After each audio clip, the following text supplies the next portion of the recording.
반갑습니다. 오늘 이렇게 새벽 예배에 나오신 여러분들을 주님의 이름으로 환영합니다. 우리는 어제까지 마가복음의 두 이야기를 통해서 예수님께서 어떤 분이신지를 함께 살펴보았습니다. 예수님께서는 참된 목자이시며 우리를 다스리시는 왕이십니다.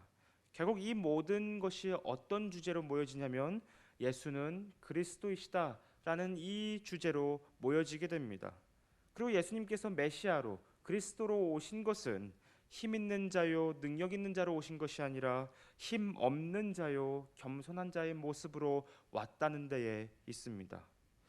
우리는 이제 여기서 마가복음을 잠시 덮고 누가복음을 3일 동안 함께 살펴보면서 예수님께서 우리에게 무엇을 말씀하시는지 함께 살펴보고자 합니다.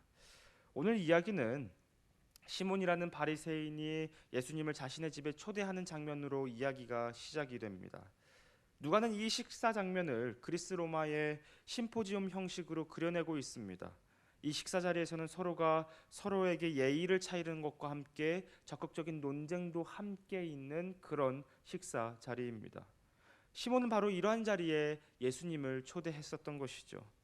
그래서 예수님은 그 자리에서 시몬과 함께 구약 성경에 대한 것을 가지고 함께 이야기하기도 했고 논쟁을 했을지도 모르겠습니다. 그때 불청객 한 사람이 등장하는데요. 예수님 당시에는 오늘날과 같은 사생활이라는 그런 개념이 없었습니다. 그래서 문이 열려 있으면 동네 사람이든 지나가는 호기심 많은 행인이든 그 집 안에 들어와서 어떤 상황이 있는지를 구경할 수도 있는 그런 시대였었던 것이죠. 이 불청객은 동네에서 죄인으로 여겨지는 여인이었습니다. 근데 이 여인이 누군가를 애타게 찾다가 예수님을 발견하고는 그분 앞으로 나아갑니다. 그 다음의 행동이 조금은 충격적인데요. 왜냐하면 예수님께 비싼 향유를 담은 옥합을 가져와 울면서 예수님의 발을 닦고 입을 맞추었기 때문입니다. 이 모습을 본 모든 사람들은 경악을 금치 못했을 것입니다. 특히 이 식사 자리의 주인인 시몬은 그 장면을 목격하면서 굉장히 충격적이면서도 그 장면을 굉장히 싫어했을 것입니다. 왜냐하면 바리새인들을 포함한 모든 유대인들은 죄인으로 규정된 자들을 멀리하고 피했기 때문입니다. 그래서 시몬은 속으로 이렇게 생각했습니다. 오늘 본문 39절을 보시면 이 사람이 예언자라면 자기를 만지는 저 여자가 누구이며 어떠한 여자인지 알았을 터인데 그 여자는 죄인인데 속으로 이런 생각을 했습니다. 그러자 예수님은 시몬이 속으로 이러한 생각을 한다는 것을 아시고 시몬을 부르셔서 두 명의 빚진 자 이야기를 건네주십니다. 오늘 본문 41절과 42절인데요. 제가 세 번역으로 읽어드리겠습니다. 어떤 돈놀이꾼에게 빚진 사람들이 있었는데 한 사람은 500데나리온을 빚지고 또 한 사람은 50데나리온을 빚졌다. 둘이 다 갚을 길이 없으므로 돈놀이꾼은 둘에게 빚을 없애주었다. 그러면 그 두 사람 가운데서 누가 그를 더 사랑하겠느냐? 당시 1데나리온은 노동자의 하루 품삯이었습니다. 오늘날 노동자의 품삯은 약 한 15만 원 정도 하는 것 같습니다. 이것을 환산을 해보면 500데나리온은 7,500만 원 정도의 돈이 될 수 있을 것 같고 50데나리온은 750만 원 정도의 돈이 될 수 있을 것 같습니다. 그런데 이 모든 빚을 다 없애준 것입니다. 그렇다면 누가 더 큰 은혜를 받은 자일까요? 바로 500데나리온 빚을 탕감받은 사람이 훨씬 더 큰 은혜를 받은 사람입니다. 그래서 시몬은 예수님께 내 생각에는 많이 탕감함을 받은 자니이다라고 대답합니다. 그러자 예수님께서 내 판단이 옳다. 내 판단이 옳다라고 말씀하십니다. 그러면서 죄를 지은 한 여인을 돌아보시면서 이렇게 말씀하시는데요. 본문 44절부터 47절까지입니다. 너는 이 여자를 보고 있느냐? 내가 내 집에 들어왔을 때에 너는 내게 발 씻을 물도 주지 않았다. 그러나 이 여자는 눈물로 내 발을 적시고 자기 머리털로 닦았다. 너는 내게 입을 맞추지 않았으나 이 여자는 들어와서부터 줄곧 내 발에 입을 맞추었다. 너는 내 머리에 기름을 발라주지 않았으나 이 여자는 내 발에 향유를 발랐다. 그러므로 내가 내게 말한다. 이 여자는 그 많은 죄를 용서받았다. 그것은 그가 많이 사랑하였기 때문이다. 용서받는 것이 적은 사람은 적게 사랑한다. 예수님께 향유를 부은 여인은 죄인이어서 모두에게 손가락질 받는 그런 사람이었습니다. 그래서 그녀가 예수님께 가까이 다가간다는 것은 위험한 일이기도 했습니다.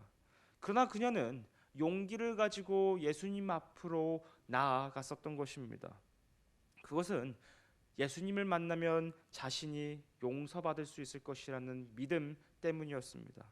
왜냐하면 그 여인은 평상시에 예수님께서 죄인들과 함께 하신다는 그 소식을 들었기 때문에, 그래서 그 죄인들에게 하나님 나라를 선포했다는 그 이야기를 들었기 때문에 여인은 용기를 가지고 예수님 앞에 나아갈 수 있었던 것입니다. 그래서 자신 같은 죄인도 예수님 앞에 나아가기만 한다면 예수님이 선포하신 그 하나님 나라에 자신도 용납받을 수 있을 것이라는 믿음을 가지고 예수님께 나아갔었던 것이죠. 자신을 용서해 주실 것을 믿었던 여인은 예수님 앞에 나가자마자 자신을 향한 하나님의 사랑을 본능적으로 느꼈었던 것 같습니다. 마치 500데나리온을 탕감받은 그 사람처럼 자신 또한 용서받았음을 직감적으로 알았었던 것입니다. 그래서 그 여인이 예수님께 자신의 귀한 예물인 향유를 드리고 겸손한 자세로 사랑을 표현했었던 것이죠. 그러나 예수님을 초대한 바리새인 시몬은 이 사실을 알지 못했습니다. 왜냐하면 자신은 하나님 앞에 죄가 없다고 생각했기 때문입니다. 이처럼 바리새인들은 자신이 규정하고 생각하는 죄는 멀리하되 다른 사람의 죄는 아주 잘 알아보는 그런 사람들이었습니다. 그러나 정작 자신들이 짓고 있는 진짜 죄는 발견하지 못하고 있는 그런 모순적인 사람들이었습니다. 왜냐하면 원죄 아래에 있는 모든 사람들은 다 하나님 앞에 500데나리온을 빚지고 있는 그런 사람들이기 때문입니다. 이 빚에서 자유로울 수 있는 사람은 단 한 명도 없습니다. 단 한 명도 이 빚에서 자유로운 사람이 없습니다. 바리새인들은 자신들이 이 빚에서 자유롭다고 생각했던 것입니다. 예수님은 이런 사실을 깨닫게 하시려고 두 명의 빚진 자 이야기를 그 자리에서 하셨었던 것이죠.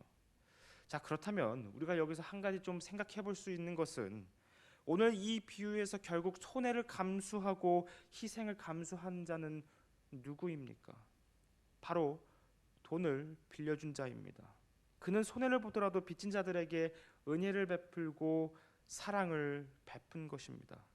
마찬가지로 하나님께서 우리에게 용서를 베푸시기 위해서는, 우리에게 가지고 있는 그 빚을 탕감하시기 위해서는 하나님께서도 그 손해를 감수하셔야 합니다. 그런데 사람이 하나님께 빚을 진 것은 단순히 500데나리온 정도의 빚으로 끝나는 것이 아닙니다. 무한하신 하나님께 죄의 빚을 진 것은 무한한 빚을 진 것과도 같습니다. 그러므로 하나님께서 우리를 용서하시기 위해서는 무한한 희생을 감수하셔야 하는 것입니다. 그래서 하나님은 우리를 용서하시기 위해 하나님의 독생자이신 예수 그리스도를 이 땅에 보내주셨습니다. 그래서 아들을 사람으로 보내셨으며 결국 그 아들을 십자가에 죽게 하셨었던 것입니다. 이것이 하나님이 우리를 용서하시고 사랑을 베푸시기 위해 치르셨던 무한한 희생입니다. 그러므로 우리의 죄 용서와 자유함은 단순히 거저 주어진 것이 아닙니다. 이것을 너무나도 쉽게 여겨서는 안 됩니다. 왜냐하면 하나님 편에서는 엄청난 희생을 치르고 우리에게 그것을 값없이 주신 것이기 때문입니다. 그러므로 우리의 신앙생활이 저 바리새인들과 같이 의롭다고 착각해서는 안 됩니다. 아무리 우리가 신앙생활을 오래 했다고 하더라도 우리가 저 바리새인들처럼 나 신앙생활 잘해, 난 의로운 자야라고 착각해서는 안 될 것입니다. 왜냐하면 우리의 본질은 하나님 앞에 500데나리온 이상을 빚진 자이자 동시에 예수 그리스도를 통해 그 빚을 탕감받은 자들이기 때문입니다. 여기에는 우리의 그 어떠한 것도 자랑하거나 높이 살만한 것이 아무것도 없습니다. 우리 안에 우리 스스로에 있는 그 의로움이나 자랑할 것이 아무것도 없는 것입니다. 우리에게 남은 것은 오직 우리를 향한 하나님의 그 크신 사랑과 은혜이며 예수 그리스도의 무한하신 희생뿐입니다. 우리가 자랑할 수 있는 것은 오직 이것입니다. 하나님께서 우리를 사랑하셨다는 것과 그래서 예수 그리스도께서 우리를 위하여 희생하셨다는 것, 이거 말고는 우리가 자랑할 것이 아무것도 없습니다. 그러므로 오늘 저와 여러분이 용서받은 죄인이라는 것을 기억하셨으면 좋겠습니다. 그리하여 하나님께서 우리에게 베푸신 그 사랑이 얼마나 크며 그 사랑이 어떻게 그리스도 안에서 분명하게 드러났는지를 묵상하는 저와 여러분이 다 되시기를 주님의 이름으로 소망합니다. 기도하겠습니다.